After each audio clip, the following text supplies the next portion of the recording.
बिस्मिल्लाहिर्रहमानिर्रहीम, अस्सलाम वालेकुम जी। मैं हूं मारिया अली और आप देख रहे हैं मेरा यूट्यूब चैनल। कुकड़ी गैंग जी यू टर्न लेने पर मजबूर हो चुका है। ज़हीर केस से आहिस्ता आहिस्ता निकलने खिसकने की तैयारियां जो हैं वो मुकम्मल हो गई हैं और जो निकलने का रास्ता है वो भी हमवार होता हुआ नजर आता है। ऐसा लगता है कि जी जिन 35 यूट्यूबर्स के नामों की धमकियां देते थे कराची से वो सस्ते किस्म के रिपोर्टर और ये सस्ती अदाकारा, मुझे लगता है कि अब इन 35 लोगों में इन दोनों का नाम भी शामिल हो चुका है, जिसकी वजह से इन्होंने पतली गली लेकर वहां से निकलने की कोशिशें शुरू कर दी हैं। सारा सारा दिन बेचारे जो अपडेट्स देते रहते थे, कम्युनिटी में पोस्ट शेयर करते रहते थे, अब बिल्कुल चुप साध के बैठ गए हैं। एक खातून सस्ती किस्म की यूट्यूबर जो है वो लोगों के बच्चे पैदा होने पर उनको मुबारकबाद देती है, किसी के जो है बच्चों की गिनती के हवाले से बताती है कि जी 2 बच्चे हो गए, 2 बच्चे बहुत अच्छे। तो अब देखें किस तरह से इन्होंने ना पतली गली पकड़ के निकलने की रास्ते जो है वो हमवार करना शुरू कर दिए। पहले ऐसे काम ही नहीं करने चाहिए कि इंसान को जो है वो यू टर्न लेना पड़े।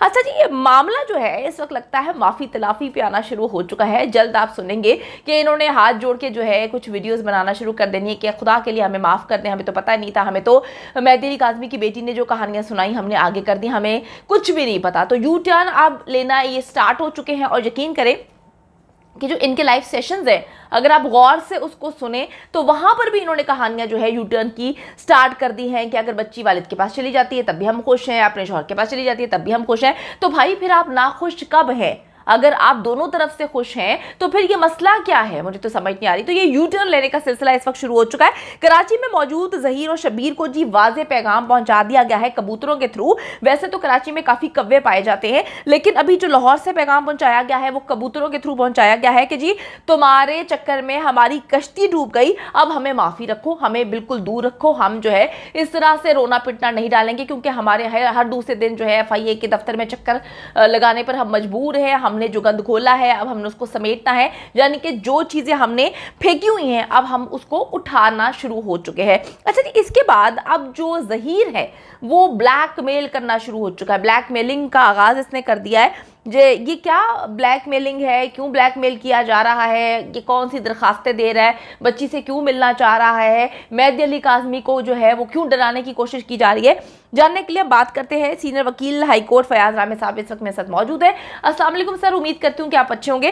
सर ये क्या तमाशा इन्होंने लगाया हुआ है? कभी कुकड़ियाँ रो रही होती हैं, कभी कुक्कड़ बैठ के रो रहे होते हैं, इन्होंने रोने पीटने का जो एक अजीब सा फजूल सा चक्कर शुरू किया हुआ है, इनको जरा शर्म नहीं आ रही? इस पर क्या कहेंगे आप? जानते होंगे मुख्तलिफ चैनल्स के ऊपर ये खबर चल रही है कि ज़हीर की जो चैट है वो पकड़ी गई और वो चैट जो है उसमें जिस तरीके से मेहदी काज़मी साहब को ब्लैकमेल किया जा रहा है और ये भी खबरें चल रही हैं कि कंगसन बच्ची के साथ मुलाकात के लिए दरख्वास्त जो है वो दायर कर दी गई है।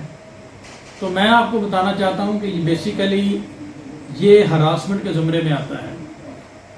जो प्री रेस्ट बेल होती है, जो अबूरी ज़मानत होती है, वो उसका मकसद सिर्फ यही होता है कि अपने मुकदमे की पैरवी करना और अपनी बेगुनाही साबित करना। अगर मुल्ज़म उसका गलत इस्तेमाल करना शुरू कर दे, बेसिकली ये अदालत की तरफ से दिया जाने वाला एक्स्ट्रा ऑर्डिनरी रिलीफ होता है और ये सिर्फ इनोसेंट पर्सन के लिए होता है। अगर मुल्ज़म उसका गलत इस्तेमाल करना शुरू कर दे और जो कंप्लेनेंट है उसको थ्रेट करना शुरू कर दे और उसका मिसयूज़ करना शुरू कर दे तो वो ज़मानत का हकदार नहीं रहता। इस चैट के ज़रिए इनकी एक बहुत बड़ी साजिश जो है वो बेनकाब हुई है।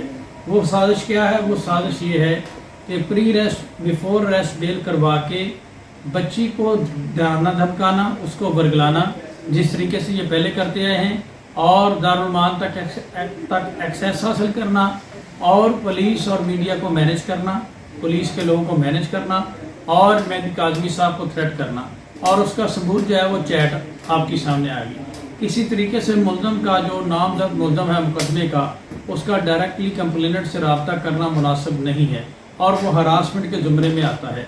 तो इसके ऊपर अदालत जो है इसकी ज़मानत खारिज भी कर सकती है और इसके अगेंस्ट मज़ीद कार्रवाई हो सकती है। इसने अदालत से ली गई सहूलत का मिसयूज़ किया है। तो अभी कुछ खबरें ये भी चल रही हैं कि बच्ची को हरासा किया जाने वाला है कि जी जब से ये खबर चली कि बच्ची अपने वालिदैन से मिलना चाहती है और इन लोगों ने बैक डोर जो है वो एक्सेस हासिल करने की कोशिश की लेकिन इनको नहीं मिली और इसलिए अभी ये एप्लीकेशन देने का सोच रहे हैं और जो कि हफ्ते वाले दिन ये सारी चीज़ें डिसाइड होंगी। और मेडिकल के हवाले से अगर बात की जाए तो मेडिकल के हवाले से दरख्वास्त जो है वो सिंध हाई कोर्ट में पेंडिंग है, अभी तक उसके ऊपर कोई डिसीजन नहीं आया। जैसे ही इसके ऊपर कोई मुनासिब डिसीजन आएगा आप लोगों को आगाह किया जाएगा। तो डे 1 से मैंने तो यही कहा था कि मेडिकल जो है वो मैंडेटरी प्रोविजन है, उस पर अदालत ने अलाउ करना ही होता है, उसको कोई रोक नहीं सकते।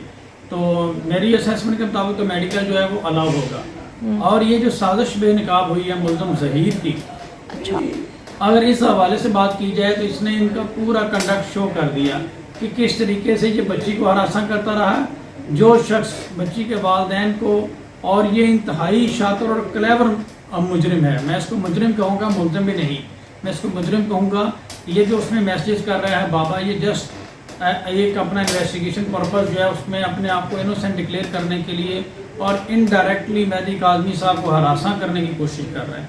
और मैं इसमें यही कहूँगा कि इसकी बेल जो है वो डिसमिस होनी चाहिए 17 अगस्त को, ताकि ये मज़ीद प्रोसिक्यूशन का मजाक ना बना सके और इस तरह का मुल्ज़िम जो है वो गवाहों के लिए और कंप्लेनेंट के लिए और बच्ची के लिए जितनी देर बाहर रहेगा वो ख़तरनाक साबित होगा और वो बच्ची को वर्गलाएगा, फिसलाएगा और उसी तरीके से हरासा और थ्रेट करने की कोशिश करेगा और उसकी अटेंशन जो है वो अपने वालिदैन से हटाने की कोशिश करेगा और इसी तरीके से मिसयूज़ करेगा अदालत से मिलने वाली सहूलत का।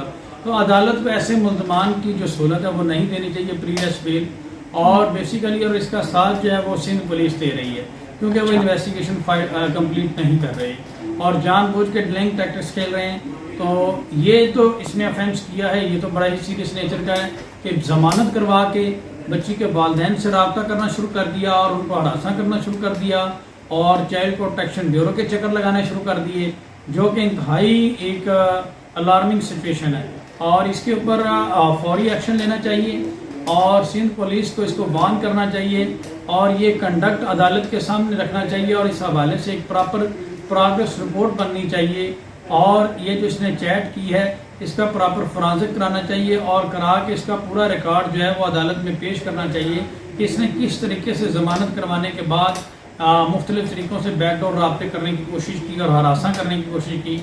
मैं एट द एंड यही कहूँगा कि इनकी ज़मानत खारिज होनी चाहिए और जिस तरीके से अब ये माफ़ियों पे आने वाला है इसी तरह से वो यूट्यूबर भी माफ़ियों पे आने वाले हैं, जो कि अब चैनल्स पे बैठ के ये कहना शुरू हो गए हैं कि हम तो चाहते ही कि कोर्ट मैरिज बने, क्योंकि हमारा बयान था कि कोर्ट मैरिज का कानून गैर शरई है। अब ये कहते हैं कि जी हम उस पर कानून पास करवाना चाहते हैं। तो बेसिकली ये डरे हुए हैं, घबराए हुए हैं। आप लोग पर उम्मीद रहें, मायूस ना हो।